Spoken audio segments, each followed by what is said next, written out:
Hello, everybody, and welcome to Trio Leaders in Action, our opportunity to sit with Trio alumni, Trio leaders, and others who support our advocacy. We are here today with the John Quiñones, celebrated journalist and author. Let me give you a little bit of background information on John in case you don't know.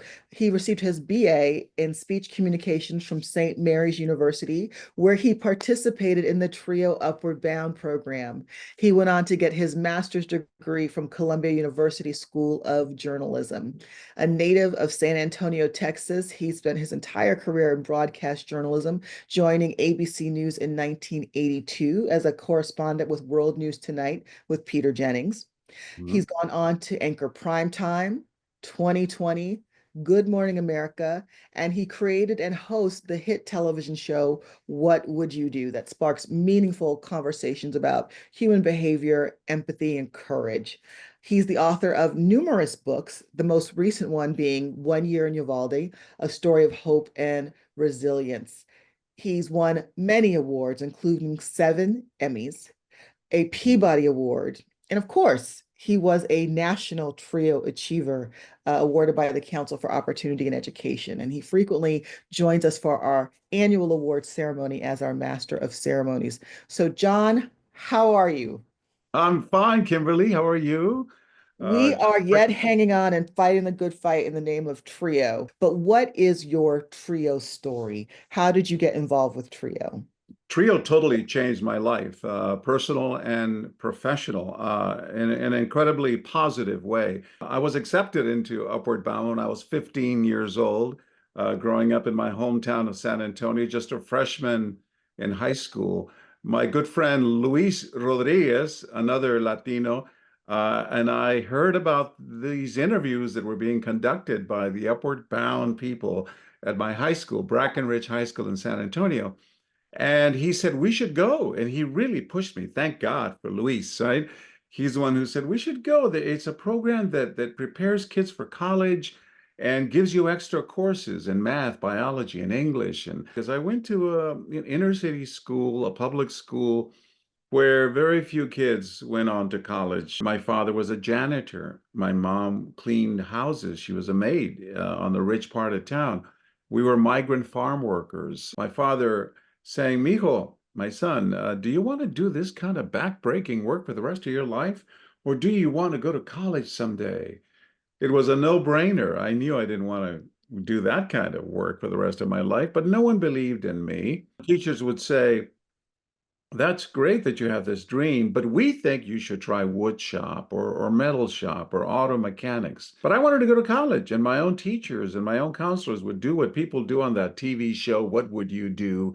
They Mhm. judged me by the color of my skin and the accent in my voice. My teacher's message was, what gives you the audacity to think that you're college material? Can you share what were some of the obstacles you faced in your youth and how did those influence your personal and professional journey? Well, the biggest challenges were money, right? My dad made $50 a week, and my mom would contribute a little bit. I used to shine shoes on Guadalupe Street in San Antonio for 10 cents a pair. But money was always a big issue. Upward Bound and Trio helped me apply for loans because I would have never been able to afford to go to college. My family couldn't afford it. But to get loans, grants, scholarships, money was always an issue.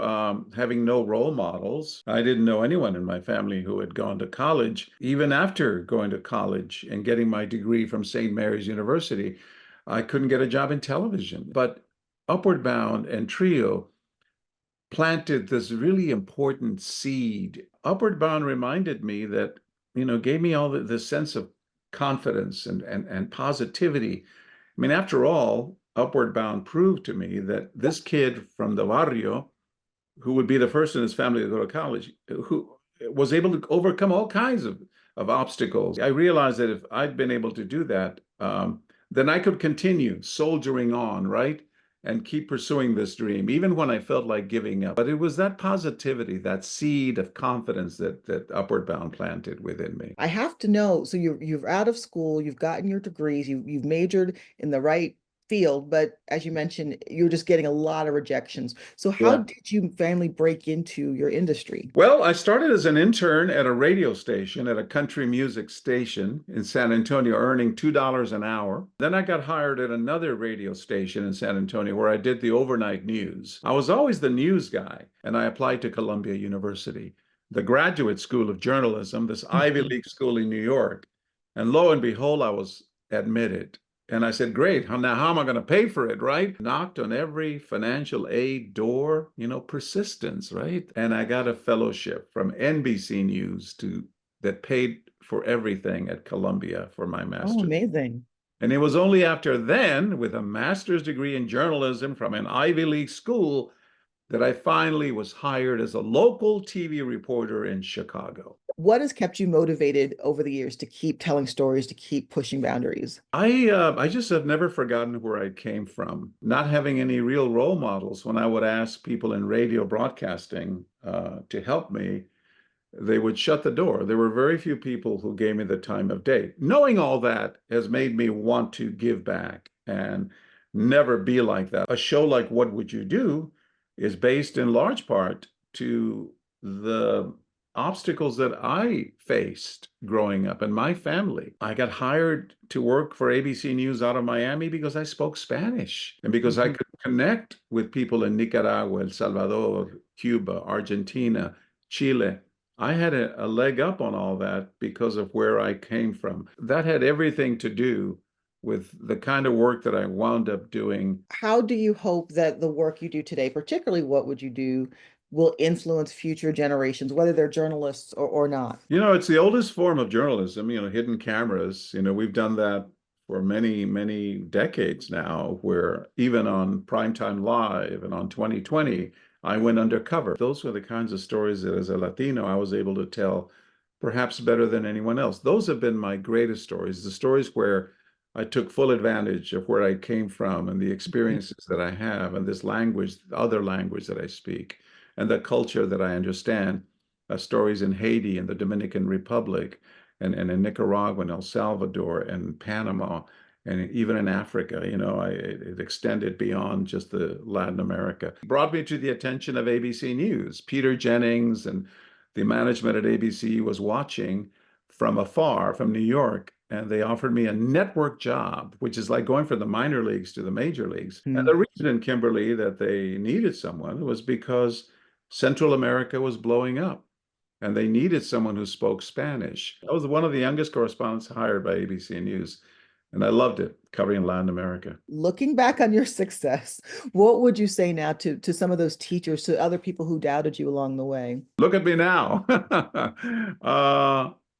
Wow, how dare you presume that I wasn't capable and to accuse me of having audacity to want to simply go to college, to want Mhm. something better for my life. I would remind them that every one of us is precious and that we all have potential, that all we need sometimes is just a little positive reinforcement. When all those teachers would tell me that I wasn't college material, my mother, man, she was the one that'd say, Mijo, my son, don't be embarrassed about having to wear the same clothes to school every other day. She would say, Maria, my mother would say, we wash those clothes, right? They're Right. clean.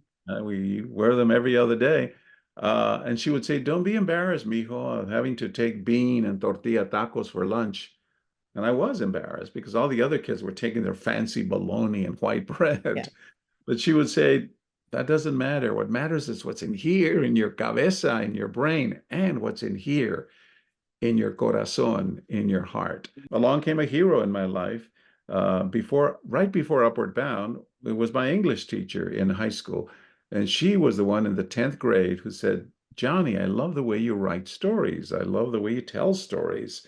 Have you thought about journalism? So I started writing for the high school newspaper, and then I became the chief of editorial. So I've been a reporter since I All was right, for a long time. 14 years old. What advice would you give to today's trio students about dreaming big? It's tough to be a teenager and trying to figure out what you want to do for the rest of your life. Try to narrow it down to the kind of profession or career that brings you joy and brings you satisfaction. But it isn't always about the money. It should be the kind of work that you would do even if you weren't getting paid for it. The kind of work that, burns a fire in your belly. Choose a career that allows you to make a difference in the world, and ignore the people who don't believe in you. Ignore the naysayers, the people who want to tear you down. Sometimes that can be your own family, by the way. Surround yourselves with people who believe like you,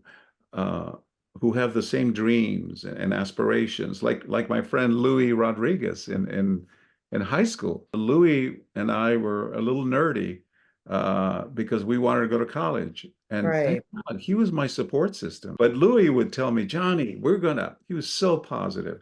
We're gonna make it. You're gonna be a famous television reporter, and I'm gonna be a lawyer someday.